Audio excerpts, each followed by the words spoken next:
de uma revisãozinha, se precisar dessas coisas básicas de áudio desenhar, você pode falar com a KNI, que ela fez o curso no semestre passado, e aí você tem que ter o material todo anotado, não tem, Kenny? As aulas todas.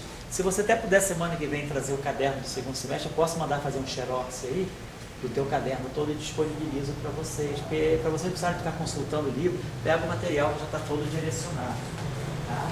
Se vocês, então pede o caderno da Kenny aí, faz o xerox. Eu acho que você copiou o Vinícius também, parece que copia sempre as aulas, né?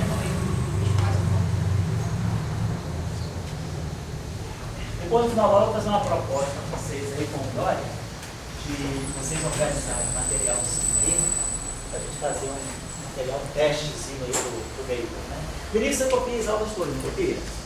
Essas últimas não tem copiado, não. Não tem, não, né? Mas a Kenny tem copiado, né? Então, a gente pega o caderno do Vinícius da Kenny aí, depois se vocês precisarem, eu mando fazer um xerox. Então, vamos lá.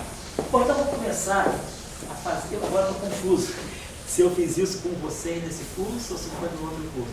Na aula passada, desse curso de férias, eu falei do grupo SO2, das matrizes de rotação? Falei? Cosseno, seno... então tá.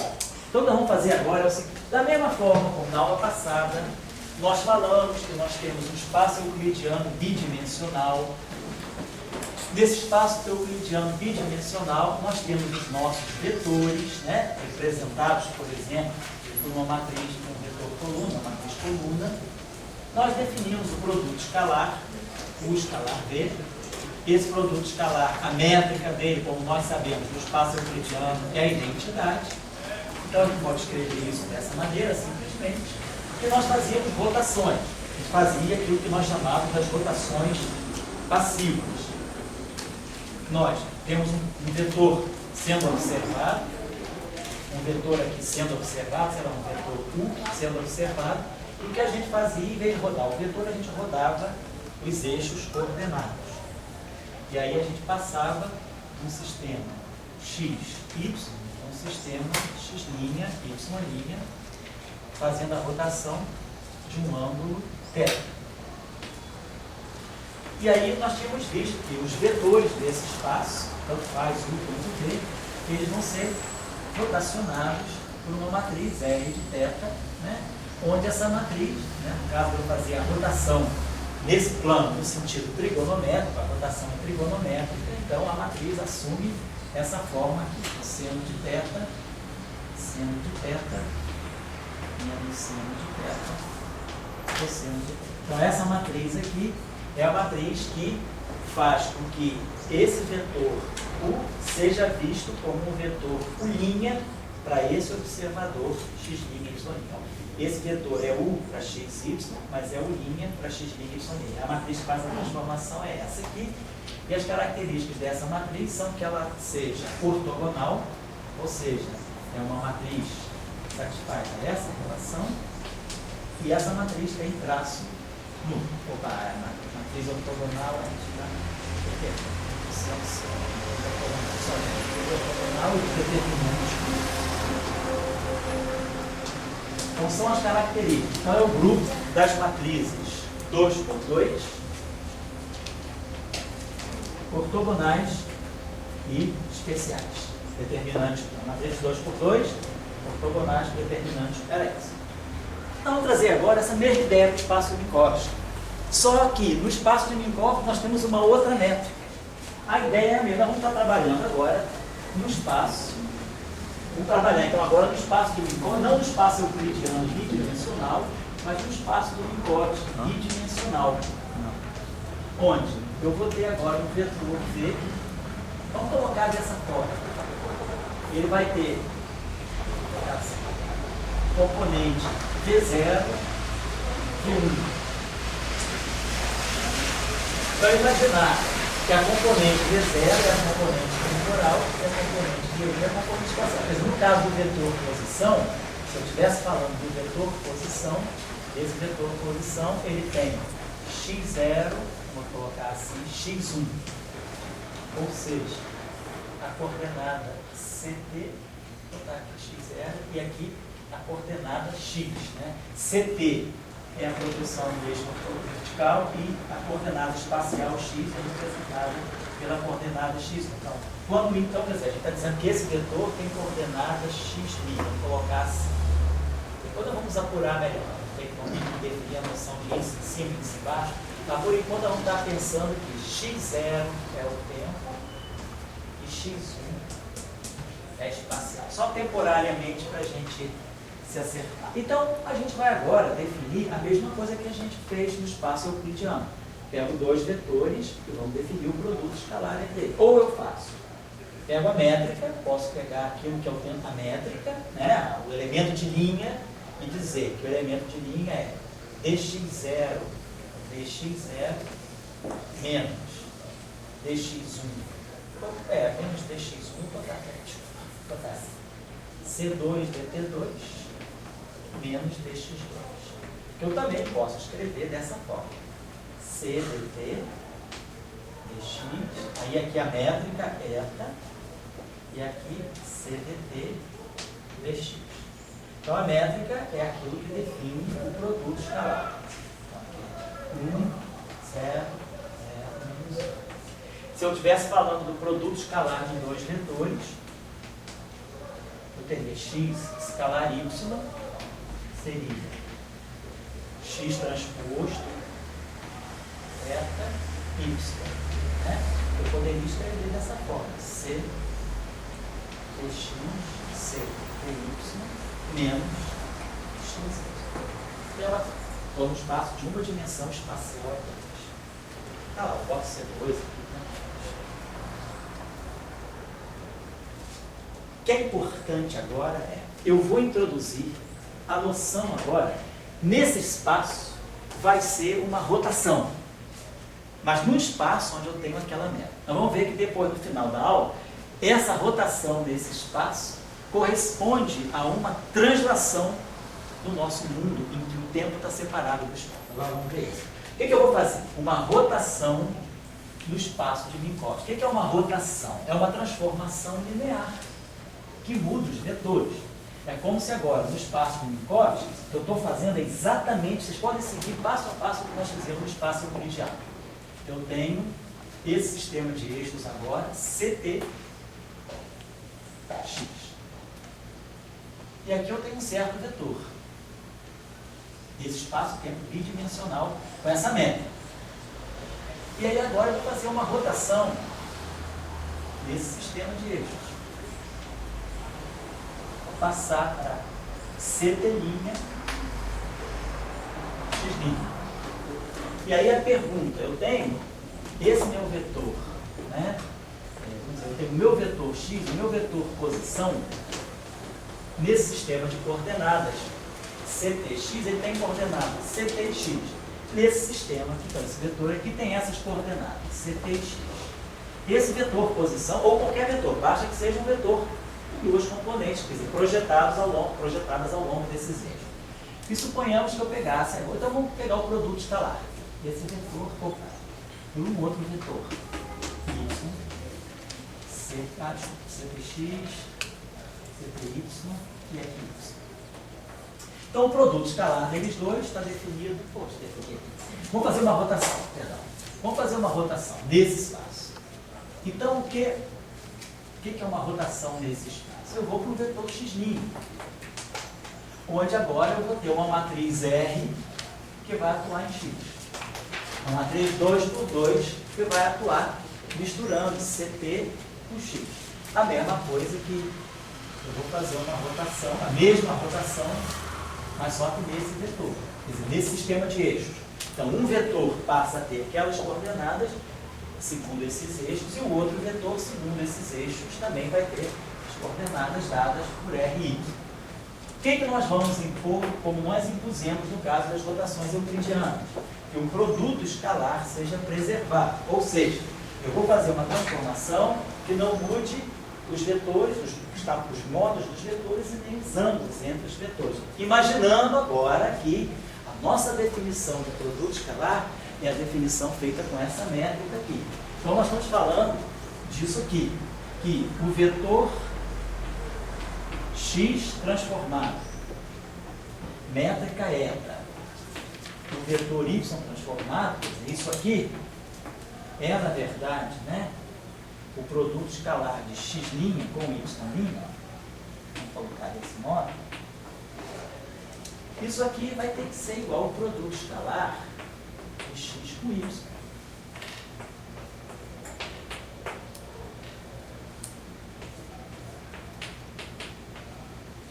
Claro, se isso aqui acontecer, automaticamente o elemento de linha permanece.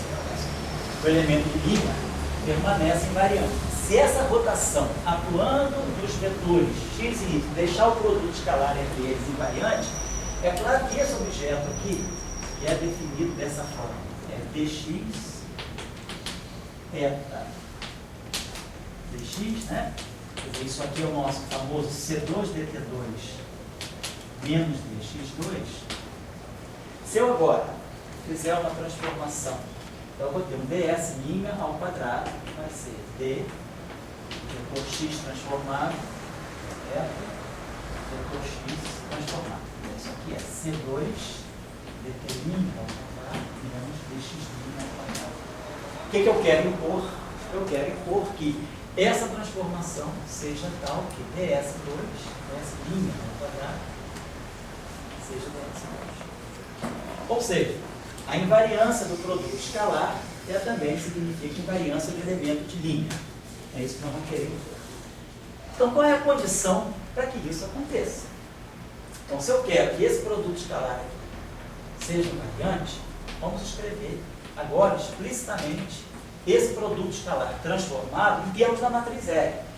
Quando eu transpuser aquela primeira relação, eu vou ter x transposto, R transposto. Eta. E aqui eu vou ter RY. Agora eu estou escrevendo aqui os objetos transformados em função da matriz de transformação e dos objetos originais. Para que isso aqui seja igual para qualquer x e para qualquer y ao produto escalar original, a condição que eu tenho que satisfazer é que essa matriz aqui seja igual a ela. Ou seja, a transformação tem que ser tal que a matriz de transformação atuando na métrica deixa a métrica invariante. Isso aqui garante a invariância do produto escalar. É exatamente a condição que eu tinha no espaço euclidiano. Só que no espaço euclidiano, a métrica vale a identidade. Quando eu botar a identidade aqui e botar a identidade aqui, eu vou ter R transposto R igual a 1, que é a condição de ortogonalidade. Agora, eu tenho uma condição que não é bem uma condição de ortogonalidade, porque tem esse objeto aqui. Foi uma coisinha só. O que essa condição aqui está me dizendo, na verdade? Essa matriz não é bem ortogonal. Porque o inverso dela, o que é uma matriz ortogonal? É uma matriz cujo inverso é a sua transposta.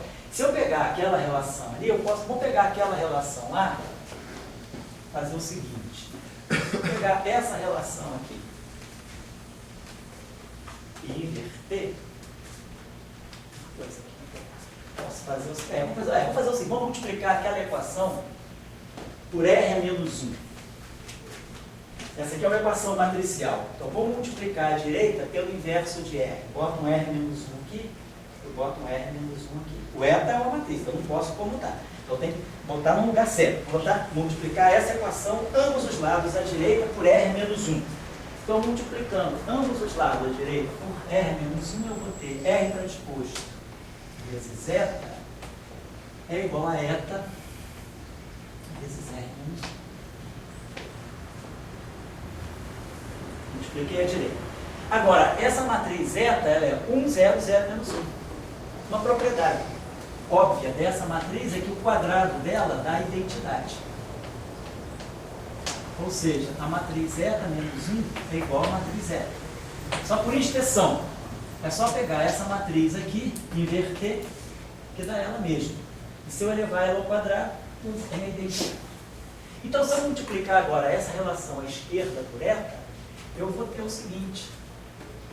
R menos 1 vai ser eta, R transposto eta. Então, essa matriz não é ortogonal. A matriz só seria ortogonal se o espaço fosse euclidiano. Por quê? Porque no espaço euclidiano a métrica é a matriz identidade. E aí o inverso dela seria o transposto dela. Mas agora não, tem essa matrizinha aqui para obstruir essa relação de inversão. Então, essa matriz é o que nós chamamos de uma matriz pseudo-ortogonal. Ela não é exatamente ortogonal, ela é pseudo no sentido de que tem uma métrica aqui que é diagonal, mas que não é identidade. Então, essa relação mostra que eu não estou lidando com um grupo ortogonal. Mas, essa condição aqui é satisfeita. Essa condição, vamos observar o seguinte. Se eu pegar duas matrizes que satisfaçam aquela condição, vamos pegar uma matriz R1 que satisfaça aquela condição. Então, R1 transposto eta, R1 é igual a eta. Vamos pegar uma rotação diferente, uma outra transformação R2. Também vai dar eta. Se eu pegar agora o produto delas duas, eu vou pegar R1, R2 transposto. Eta, R1, R2. Quanto vale isso? Então, eu estou querendo saber se o produto dessas duas matrizes satisfaz também a regra que cada uma delas sozinha satisfaz. Essas matrizes individualmente satisfazem essa relação. E se eu multiplicar essas duas, será que essa matriz, a terceira matriz que eu estou formando a partir delas, também fecha essa relação? Então é só tirar o transposto, vai ficar R2 transposto, R1 transposto. Eta. As matrizes aqui, caso aparecem no lugar certinho. Então, isso aqui dá eta. Então, essa relação está dando R2 transposto, eta, R2. Mas isso aqui, por sua vez, também é eta. Então, se eu multiplicar duas matrizes dessa categoria, o produto delas também fica nessa categoria. É aquela primeira propriedade que a gente chama de fechamento. Primeira propriedade na direção de se constituir um grupo. O produto de dois objetos da mesma categoria dá um terceiro objeto que satisfaz a mesma condição, que é da mesma categoria. Então, eu tenho que o produto continua. Se eu multiplicar duas matrizes dessa categoria, o produto delas não foge dessa categoria. A segunda propriedade importante para ver se a gente caminha em direção ao grupo é que a identidade também pertence a essa família. Mas aí é óbvio, se eu pegar a matriz identidade e transpuser a matriz identidade, multiplicar pela matriz eta, continua sendo eta, e multiplicar pela identidade, é óbvio que no final do dia eu tenho eta. Então, tudo ok. E a terceira categoria, a terceira relação que eu tenho que ter para ver se eu estou diante de um grupo, é se a inversa é da mesma categoria que a matriz. Se uma matriz R satisfaz essa condição, R transposto eta R é igual a eta, a pergunta é, perguntamos, R é menos 1 transposto eta R é menos 1 é igual a eta? Se for, significa que a inversa de uma matriz de rotação desse espaço também satisfaz a mesma propriedade. Então, aí eu estou diante de um grupo. Vamos lá, então. O que eu faço para provar se essa relação aqui é verdadeira ou não? Eu posso pegar a relação original, vou pegar essa relação aqui.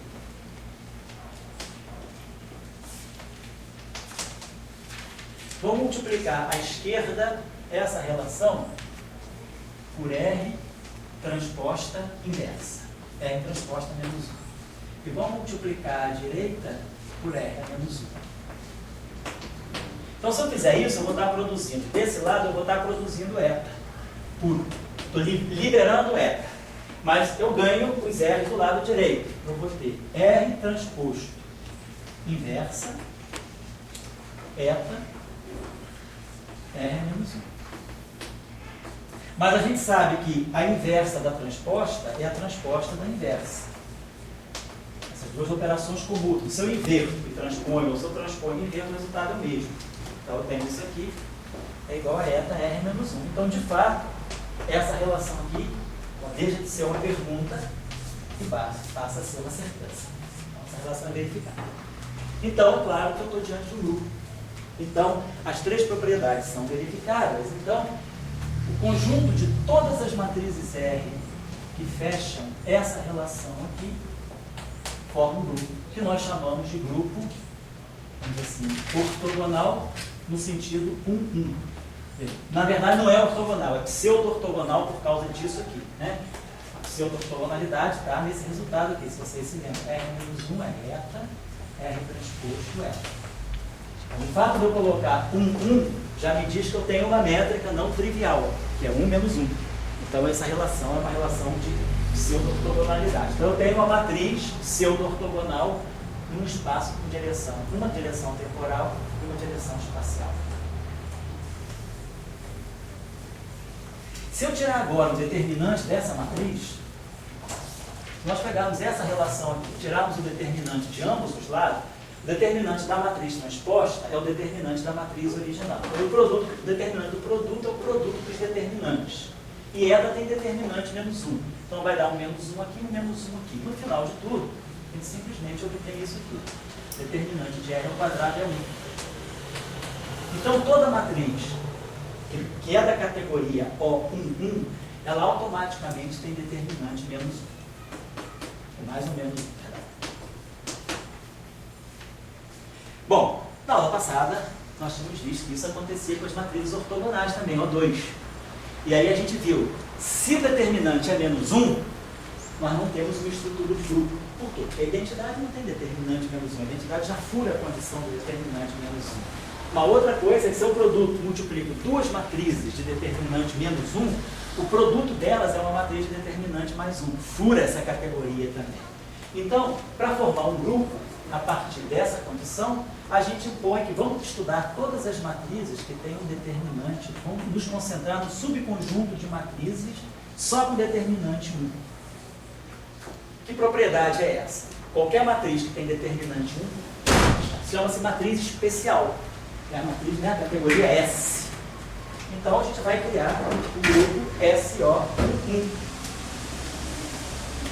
Então, daqui a gente vai chegar a um grupo, um subgrupo mais restrito, SO1. Que agora sim, eu estou falando de um grupo que tem transformações pseudo-ortogonais, que satisfazem essa relação, e que tem determinante 1. Aí eu estou dentro. O inverso de uma matriz com determinante 1 tem determinante 1, a identidade tem determinante 1 e o produto de duas matrizes com determinante 1 também tem determinante 1. Então, nós vamos estudar agora o que nós estamos dizendo ser o grupo SO1. Qual é a característica, digamos assim, física do grupo SO1?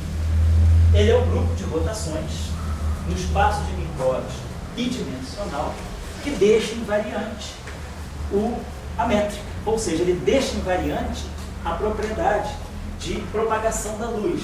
Se um observador observa essa relação aqui, C2dt2 menos dx2 é igual a zero, isso aqui é um ds2 qualquer. Se eu fizer uma rotação dos eixos, e eu for agora trabalhar com coordenadas t' e x', que me dá um intervalo ds' ao quadrado, então, se a relação entre x' e x for uma matriz de SO1, ou seja,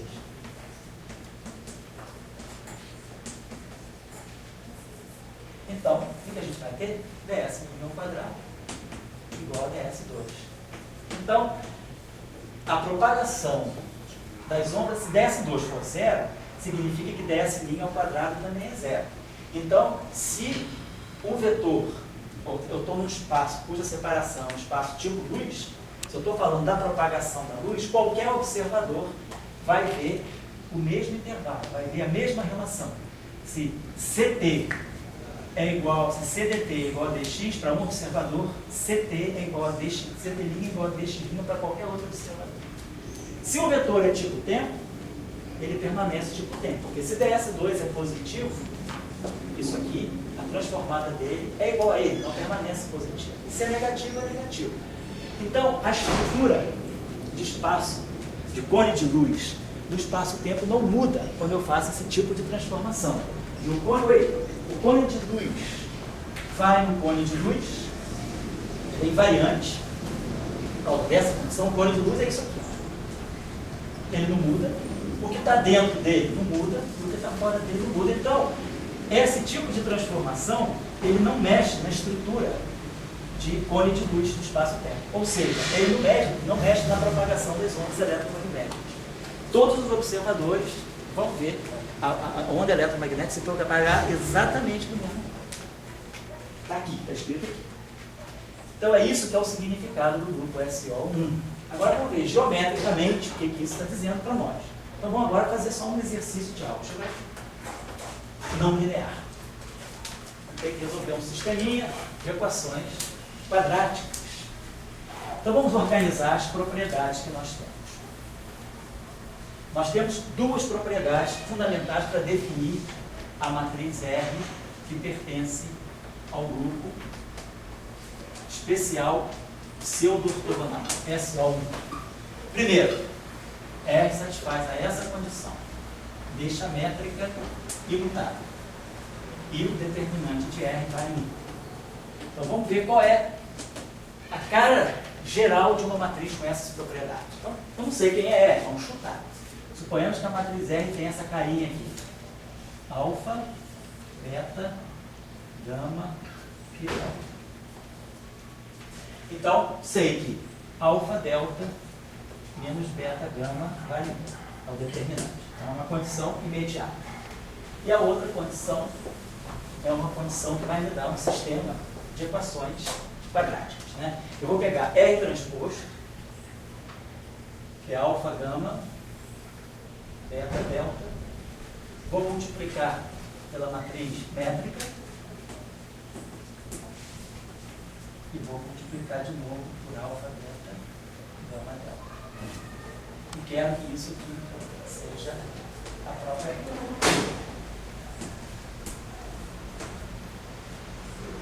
Então, fazendo esse calculinho aqui, isso aqui para nós vai dar alfa, beta, menos gama, menos delta. Então, as equações que vão sair daí vão ser alfa 2 menos gama 2 igual a 1. Vendo? Alfa 2 menos gama 2 igual a 1. Alfa beta menos gama delta igual a 0. Alfa beta menos gama delta igual a 0. E depois, a outra relação é beta alfa menos gama delta, essa relação aqui reproduz. É a própria anterior. E a última relação é beta 2 menos delta 2 igual a 1.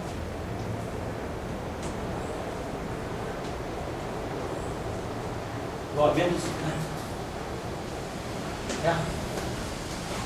Beta 2 menos delta 2 igual a 1.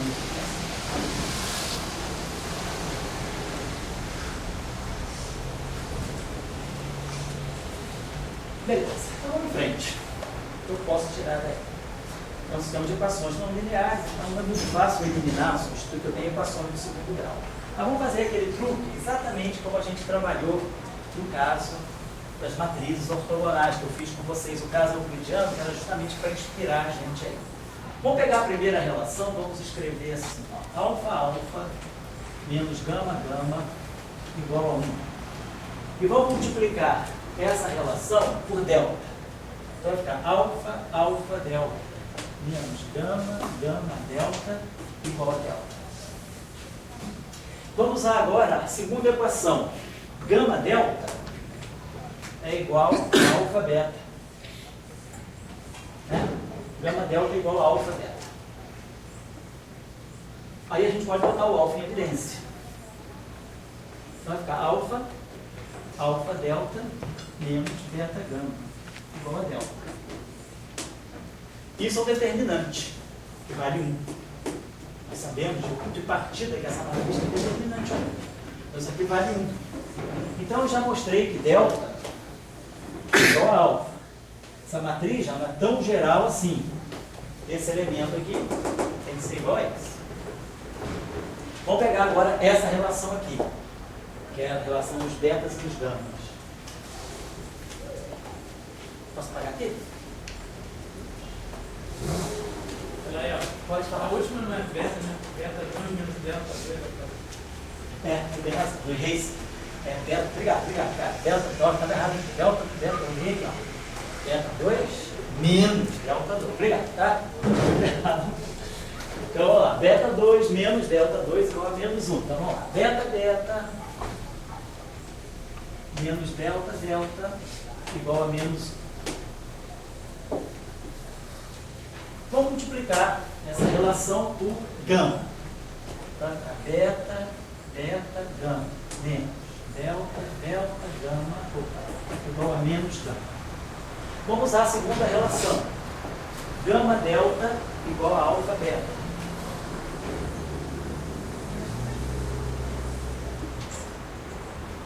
De novo, né? Gama delta igual a alfa beta. E aí agora eu posso botar o beta em evidência. Estou botando beta em evidência, vai ficar beta gama menos alfa delta igual a menos gama. Mas, de novo, alfa delta menos beta, isso aqui vale menos 1. Isso aqui é o determinante, é menos o determinante, portanto isso aqui vale menos 1. Então a gente chega à conclusão que gama é igual a beta. Então a matriz já se particularizou bastante. Com essas duas, quer dizer, com a condição de pseudo-ortogonalidade, de que essa matriz deixa a métrica imutável, né? A gente já mostrou que, na verdade, a matriz R se particularizou para delta igual a alfa e gama igual a alfa, beta aqui, beta aqui. Perfeito. E aí agora, é claro, a condição de determinante igual a 1 é alfa 2 menos beta 2 igual a 1. Qualquer par de números cuja diferença dos quadrados seja igual a 1, se fosse a soma de dois números ao quadrado é igual a 1, estaria diante de seno e cosseno. A solução, vamos dizer, mais geral para essa equação aqui, né, se duas variáveis ao quadrado, a diferença delas é 1, aqui alfa seja o cosseno hiperbólico de algum número real, vamos chamar de delta, alfa delta, chama de beta, e beta seja o seno hiperbólico. Não tem como fugir disso. Cosseno hiperbólico ao quadrado menos seno hiperbólico ao quadrado sempre dá 1, qualquer que seja o valor de θ real. Função cosseno hiperbólico, né? Como está lembrado, vou pegar aqui, é θ, né? Cosseno hiperbólico é essa função aqui, o mínimo dela é 1. E a função seno hiperbólica, a função que vem cá de menos infinito, passa pela origem assim, e vai de mais infinito. Essa aqui é a função seno hiperbólica. Então, são as duas funções hiperbólicas. Então, eu sei que para θ real, o domínio delas é completamente real. Então, essa matriz já ficou mais simpatiquinha. Já ficou assim. Cosseno hiperbólico de θ, seno hiperbólico de θ, menos seno hiperbólico de θ, cosseno hiperbólico. Cosseno ao quadrado menos seno ao quadrado igual a 1, então está tudo aqui. Então significa que a matriz mais geral de SO1 tem essa característica, ela depende de apenas um parâmetro real, θ. Acho que não é bem um ângulo, né? Porque quando eu falo de funções hiperbólicas, eu não tenho funções que vão de 0 a 2 π. Não são as funções trigonométricas, exatamente, né? Não são periódicas. Aqui, não são periódicas. Mas eu consigo reduzir essa matriz a um parâmetro apenas. Se vocês lembrarem bem, no caso do espaço euclidiano, nós tínhamos mostrado que a matriz que deixava, que a matriz SO2, né, que ela é realmente ortogonal e especial, a forma dela era cosseno θ, seno de θ, menos seno de θ, cosseno de θ. Essa matriz aqui faz uma rotação do sistema de eixos de um ângulo θ. Se eu agora estou no espaço de Minkowski, eu vou colocar a mesma situação, só que agora uma métrica diferente. A métrica não é 1, não é identidade, é menos 1. o meu grupo passa a ser um grupo pseudo-ortogonal e a forma matricial dos elementos do grupo é dada pelas funções hiperbólicas.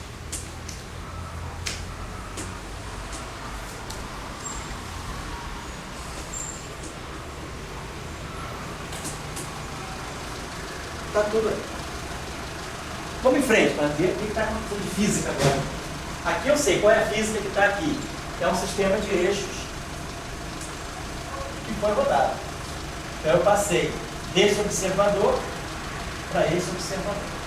Fiz uma rotação do sistema de eixos coordenados. E aqui? Aqui é a coisa mais envolvente, porque eu tenho tempo envolvido. Então essa relação está me dizendo o seguinte, que CT' X' é cosseno hiperbólico de θ, seno hiperbólico de θ,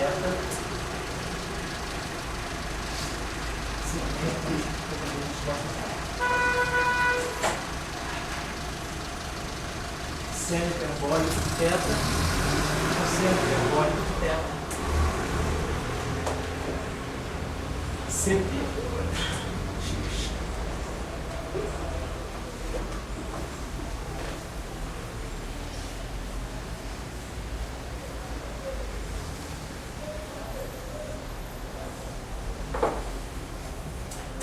Então significa o seguinte, que C é cosseno hiperbólico de θ, C mais seno hiperbólico de θ, X' é seno hiperbólico de θ, CT mais cosseno hiperbólico de θ. Tá? Aproveitando-se das propriedades do seno hiperbólico e cosseno hiperbólico, nós sabemos que o cosseno hiperbólico é sempre maior do que o vamos botar o cosseno hiperbólico em evidência aqui. Vamos fazer assim, cosseno hiperbólico de θ, CT mais tangente hiperbólico de θ vezes x. Seno sobre cosseno é tangente hiperbólico. Embaixo vou fazer a mesma coisa. Cosseno hiperbólico de θ vezes x tangente hiperbólico vezes CT. Então, lembrem-se que cosseno hiperbólico de θ é um número sempre maior ou igual a 1.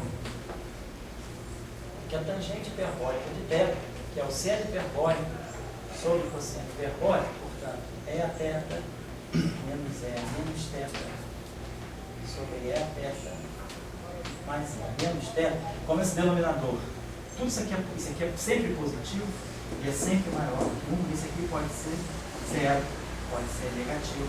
Então, esse denominador é sempre maior do que o numerador. Então, a gente sabe que a tangente hiperbólica em módulo é sempre menor do que 1.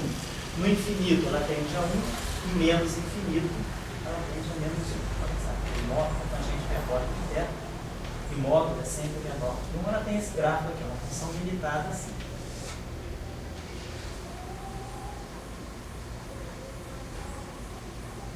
Isso aqui é o gráfico, tangente hiperbólica, função de θ. Tende a menos 1 para cá e a mais 1 para cá.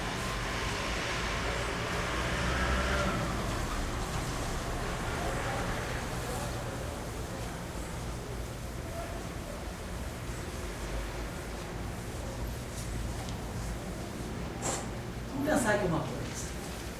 Esse número que está aqui pode ser positivo ou negativo, não importa. Porque a tangente hiperbólica de um número real pode ser negativo e modulado aqui, limitado aqui por menos 1, ou pode ser positivo e limitado aqui por mais 1. Então esse número, o módulo da tangente hiperbólica de θ é sempre menor do que 1. Tendendo a 1 só nas bordas. Bom, vamos agora fazer uma conexão com a física. Todas as velocidades de qualquer observador, ela é limitada por c. Se esse número aqui, um matemático me diz, esse número aqui é muito menor do que 1, um físico pode chegar e dizer assim, se esse número é sempre menor do que 1, eu vou poder sempre expressar esse número como sendo uma velocidade dividida pela velocidade da luz. Claro, se V for, isso aqui pode ser positivo ou negativo. Se V for positivo, eu estou falando de uma velocidade maior do que 1, menor do que a da luz, num sentido. Se V for negativo, eu estou falando de velocidade menor do que a da luz no outro sentido. Mas, em física, um número que seja em módulo menor do que 1, ele poderia ser pensado dessa forma. Em módulo de alguma velocidade, estou falando de um problema unidimensional, por isso que eu não estou botando flechinha. Menor do que 1. Então, a tangente, eu posso fazer o seguinte associação. Como essa tangente hiperbólica pode ser positiva ou negativa, nada me impede, não perco generalidade. Se eu quiser associar essa tangente hiperbólica ao seguinte número, vou definir que essa tangente hiperbólica é menos 1V sobre C. Vamos ver por que eu botei esse menos. Poderia ser mais, ninguém vai perder nada com isso, mas o menos fica mais imediato, a gente entende. Então vamos lá, esse número, o que é importante é que esse número tenha módulo menor do que 1. Então eu estou podendo dizer que essa tangente hiperbólica, ela pode estar reproduzindo, pode estar me parametrizando uma velocidade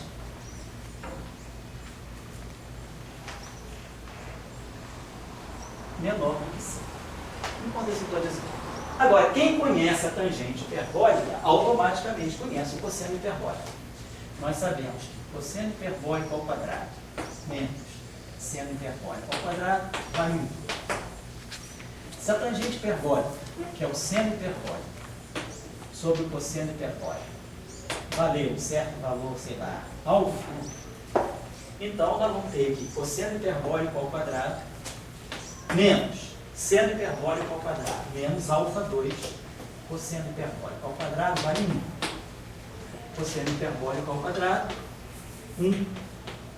Seno hiperbólico ao quadrado, essa coisa, vai ser 1 sobre 1 menos alfa 2. Lembre-se que alfa nunca vai bater no 1, está sempre entre menos 1 e mais 1. Então o domínio dessa função aqui não tem problema. Cosseno hiperbólico ao quadrado, o que é importante é que esse número aqui é sempre maior do que 1.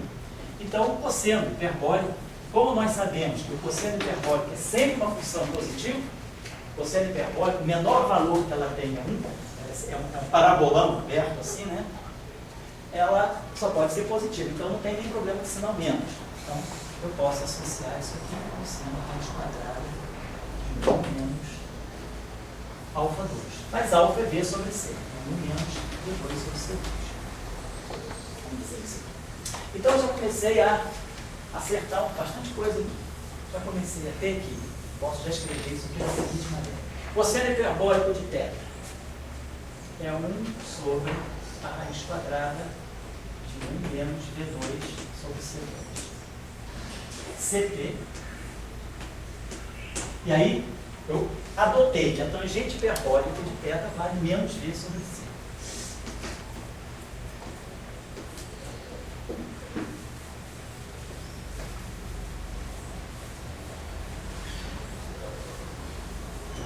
E aí o x' também tem o cosseno hiperbólico de θ na frente, que é 1 sobre a raiz quadrada. Oi? Onde é que é a Andrea? E aí? Não, vamos lá.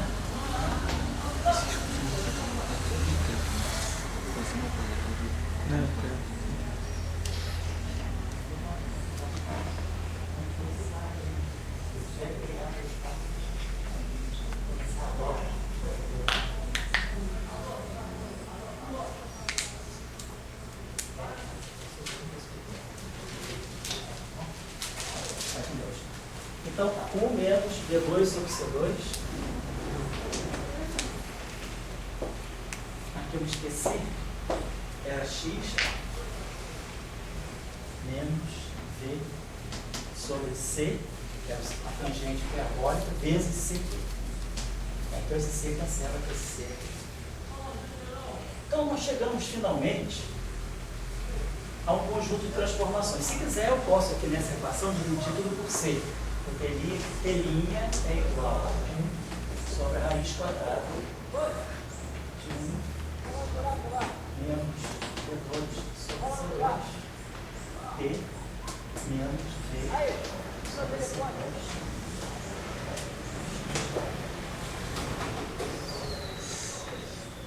Legal?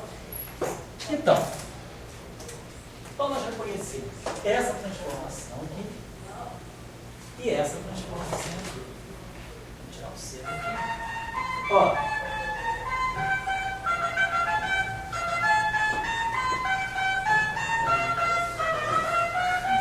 Quem tem que estar de acordo? Quem é fogão aí, você bota fogo. Olha, você diz aí, foguinho assim. Vamos lá. Observa, se V tender a zero, se V for muito, físico não diz que V tende a zero, físico diz que V é muito menor do que C.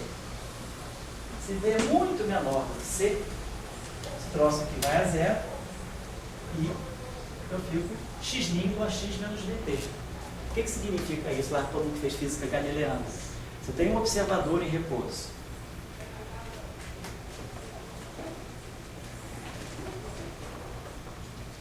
Tem um observador linha, nos eixos paralelos, mas caminhando com velocidade v em relação a esse observador, e a posição de um vetor em relação a esse cara, então, esse vetor posição aqui, vai ser a posição desse vetor, a posição desse ponto em relação a esse vetor e esse vetor aqui. Então, o que é isso aqui? Isso aqui está me dizendo que x, né, é igual a x', esse vetor. Eu tenho que esse vetor aqui, que dá a posição relativa em relação às coordenadas linhas. O vetor x', vamos colocar assim, é o vetor x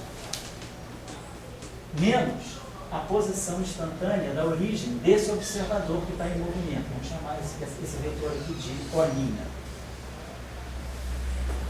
Então, quem é a coordenada x desse cara aqui? X', ou x', que é essa coordenada aqui, a coordenada vista pelo observador linha, é a coordenada x, vista por aqui, menos a posição desse objeto aqui, que está caminhando com velocidade v, então a posição dele em relação a essa origem é vt. Então, isso aqui, o que é? É uma transformação de coordenadas entre dois observadores com movimento relativo de velocidade constante. Quer dizer, é um observador inercial caminhando no laboratório, como se eu tivesse um laboratório, eixo físico parado, alguém parado no laboratório, e um observador passando com velocidade constante. Essa transformação está me dando a física vista por esse cara que está em movimento em relação à física vista pelo observador do laboratório. Então, é uma transformação típica de Galileu, está me dando a velocidade relativa entre dois observadores, que está me dando a observação relativa entre dois sistemas de referência inerciais. No limite que V é muito pequeno, eu ganho exatamente x menos VT, que é a transformação galileana. Claro, se V agora cresce um pouquinho, isso não deixa de ser a posição relativa desse observador com velocidade V, vista em relação ao observador do laboratório. Agora, a novidade é que, se V é muito menor do que C, ó, aqui não aparece C. Então, quando eu desprezo V em função de C, esse cara aqui tende a zero também. Esse cara tende a 1 e T' fica igual a T. Então, no limite de velocidades V relativas muito baixas, eu recupero o que eu sei do limite galileano, que é o tempo é o mesmo dos dois observadores, mas as posições são medidas em relação a essa origem que está se deslocando. Mas agora, se V não é tão desprezível assim frente a C, o tempo já não começa a ser mais absoluto. O tempo de um observador vai depender das coordenadas espaço-temporais do outro observador. Então, a gente vê que dessa forma, com essa forma, claro, quando a relatividade especial foi formulada, não se conhecia espaço de Minkowski ainda, foi Lorentz, Poincaré, vários físicos, Einstein, todo mundo estava muito envolvido com a discussão da mudança de sistema de referência para velocidades muito altas. Então, as transformações de Lorentz, que foram derivadas de um modo, aqui nessa nossa formulação, foi pura teoria de grupo. nós criamos um espaço bidimensional, espaço-tempo bidimensional, e adotamos a mesma postura de uma geometria nesse espaço. No momento que eu identifiquei nesse espaço no metro, eu falei, eu agora vou fazer rotações, as rotações entre aspas, nesse espaço que me preservem a métrica. Então, as rotações nesse espaço, na verdade, não são rotações genuínas, porque não envolvem funções trigonométricas, envolvem funções hiperbólicas. Nós sabemos que cosseno de θ, vamos dizer, cosseno de alfa, né? Usando agora um pouquinho de matemática aí, variáveis complexas, é elevado a alfa mais é elevado a menos i alfa sobre 2. Se eu pegar agora o cosseno de um arco puramente imaginário, faz alfa igual a i θ. Suponhamos que isso aqui é uma coisa feita para variáveis reais. Se eu estender essa coisa agora para variáveis complexas, eu vou pegar a mesma relação que define o cosseno para uma variável complexa. Então você vai ficar exponencial de z mais exponencial menos z sobre 2.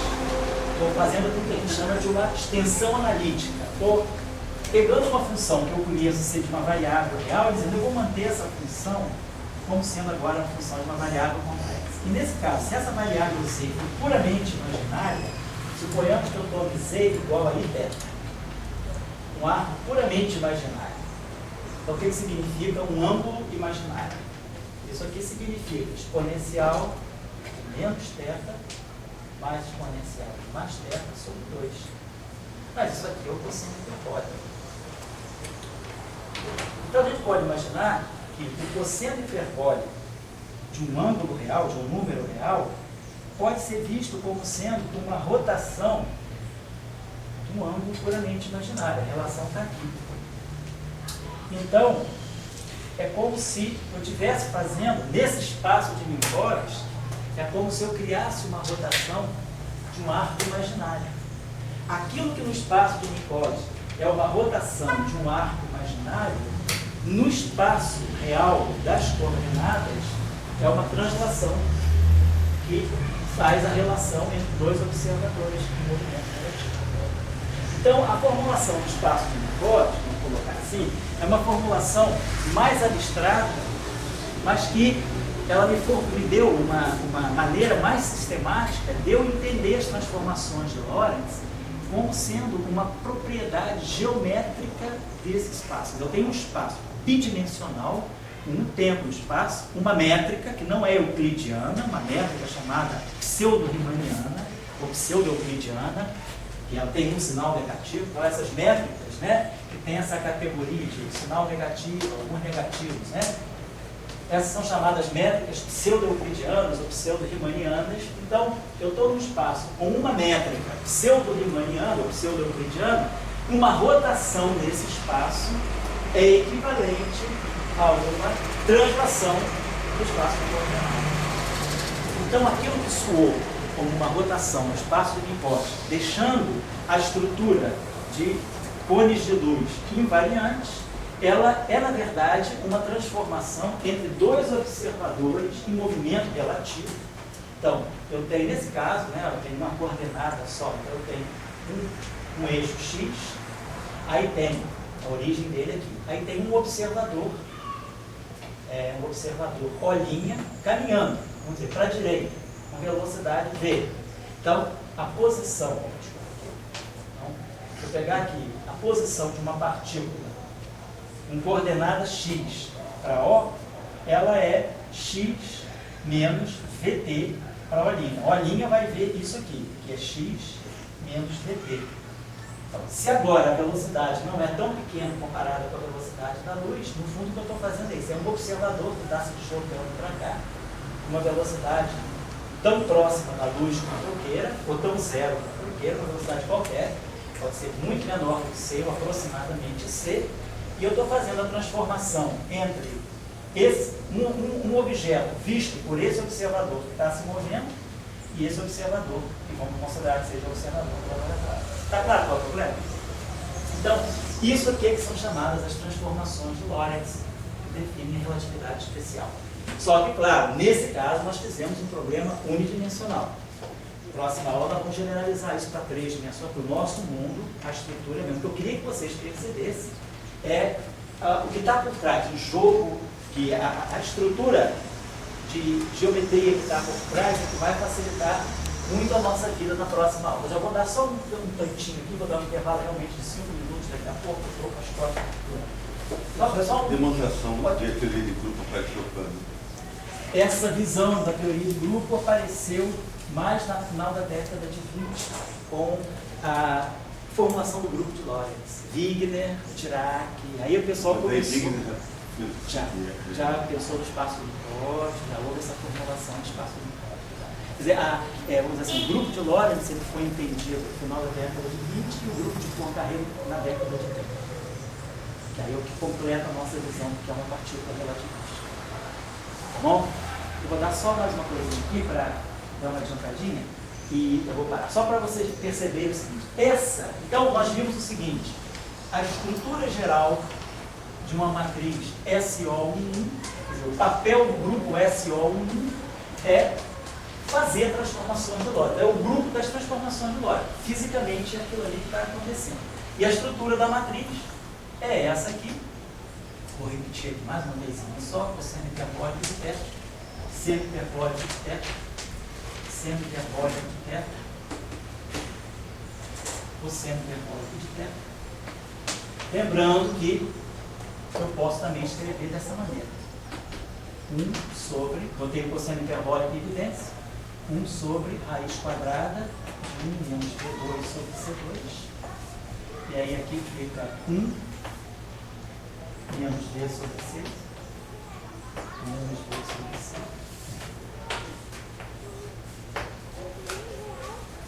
Então fica, determinante disso aqui é 1 menos V2 sobre C2. Quando eu tiro o determinante, eu tenho que elevar esse fator ao quadrado, fica 1 menos V2 sobre C2. Então, vou colocar o determinante dessa matriz toda dentro. E essa matriz satisfaz aquela condição. Pegar essa matriz e transpuser, multiplicar por eta e por R, dá R. Outra propriedade interessante de observar é que o inverso dessa matriz, R é menos 1, é só trocar V por menos G. É o R menos G. Só vocês inverterem. Inverter essa matriz aqui significa trocar V por menos G. Propriedade fácil de ver, né? Quando a gente inverte uma matriz 2 por 2, né? Suponhamos que eu tivesse uma matrizinha assim, x, y, z, w. A inversa dessa matriz é 1 sobre xw menos yz, w menos y menos z, x, né? Fica xw menos yz, menos xy mais xy, zw menos wz, xw menos y. Então essa matriz aqui é sempre a inversa dessa. No nosso caso, xw menos y, quer dizer, o determinante da matriz, o determinante dessa matriz aqui é 1. Então na hora de inverter aquela matriz, esse fator aqui não tem. Aí eu vou trocar esse cara com esse cara, eu vou trocar 1 com 1. E aqui eu vou simplesmente trocar menos v sobre c com menos v sobre c. Vai ficar mais v sobre c e mais v sobre c. Então o inverso dessa matriz é essa matriz substituindo v por menos v. Porque na verdade é isso. Um observador, se o observador linha está andando para cá, significa que ele está vendo o laboratório andar para trás de você, com velocidade menos v. Então a inversa matemática é um observador andando para frente no laboratório, o observador que anda para frente no laboratório vê o laboratório andar para trás. Bom, então isso é só isso. Só para finalizar agora, o último pontinho para a gente pegar na próxima intervalo.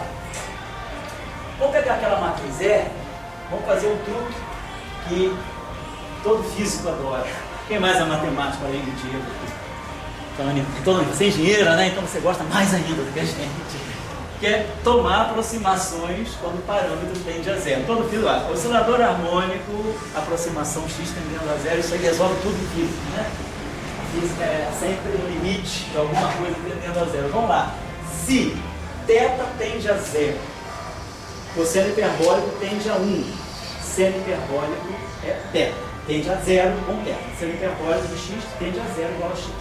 Então, se eu fizer uma aproximação em que eu vá abandonar os termos de ordem θ2, vou manter só termos de primeira ordem θ, então nós vamos ter a identidade mais θ 0, 1.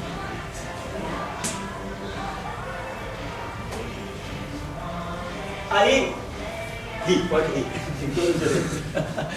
O físico fala, isso aí é a primeira ordem da expansão de uma exponencial. Então, para o físico, a função linear nada mais é do que uma expansão da função exponencial. Aí o cara que faz física fala o seguinte, não, eu estou crente que isso aqui possa ser escrito assim, exponencial de θ vezes sigma. Onde sigma é essa matriz. Tá certo, em primeira ordem é.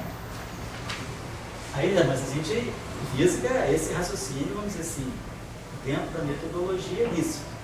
Você aproxima, acha uma solução e depois diz. Agora eu vou expandir a todas as ordens. Se der certo, resolvi o problema. Resolvi o problema resolvendo. Foi mostrando que tem solução. Então vamos lá.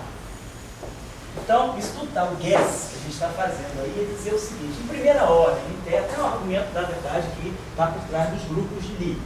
Aquela matriz, isso aqui vale para qualquer θ, não é preciso ser infinitesimal não. Qualquer θ, essa expansão, essa matriz tem essa forma. Acabou. Isso aqui é independente de aproximação. Mas aí, o que a gente faz? Em teoria de grupo, sempre que você descobrir uma matriz, isso é uma regra mesmo, assim, regra de rua. Tá? Aprendam isso que vão usar, que vai dar sempre certo.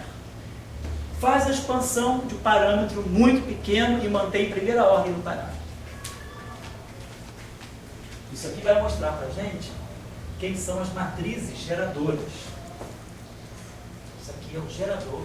Matriz geradora, o gerador de SO1.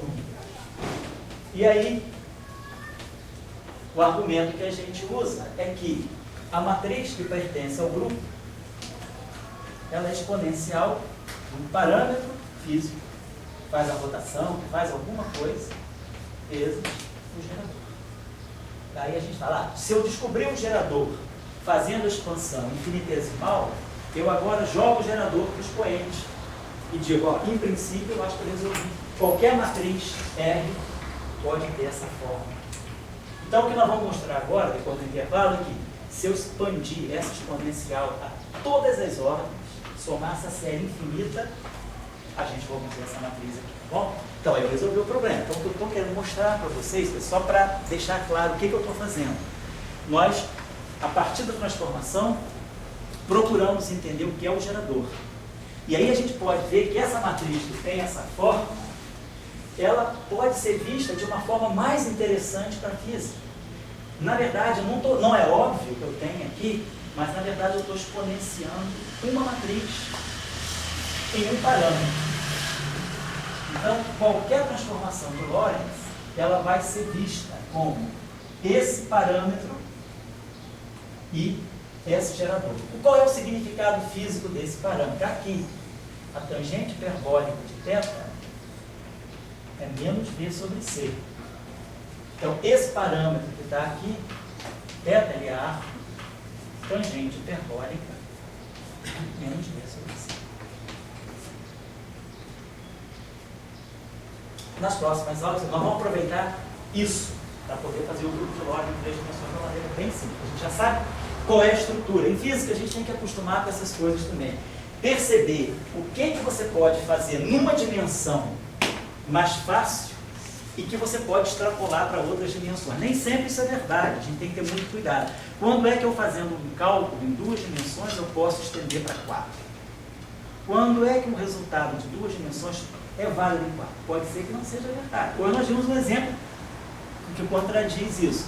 Se eu estudar a lei de Gauss em uma dimensão, campo de uma carga na origem, no mundo de uma dimensão, ele é proporcional a x, ele cresce com a posição. O campo de uma carga em 3 dimensões é coulombiano, cai com 1 sobre R2. Completamente diferente. Fisicamente, essa interação cresce com a distância e essa cai com a distância. Mudou a dimensão, você pode estar mudando completamente a física. Mas tem outras coisas que você pode mudar a dimensão à vontade e elas têm um padrão universal. Elas valem qualquer dimensão. A estrutura de grupos é essa. Os grupos, tudo aquilo que você deduzir para um grupo numa dimensão mais baixa, você pode certamente estender para um grupo de dimensão mais alta. Desde que você mantenha as características. Você não pode passar de um grupo pseudo-euclidiano para um grupo euclidiano. Quer dizer, o SO1 é uma coisa, o SO2 é outra coisa.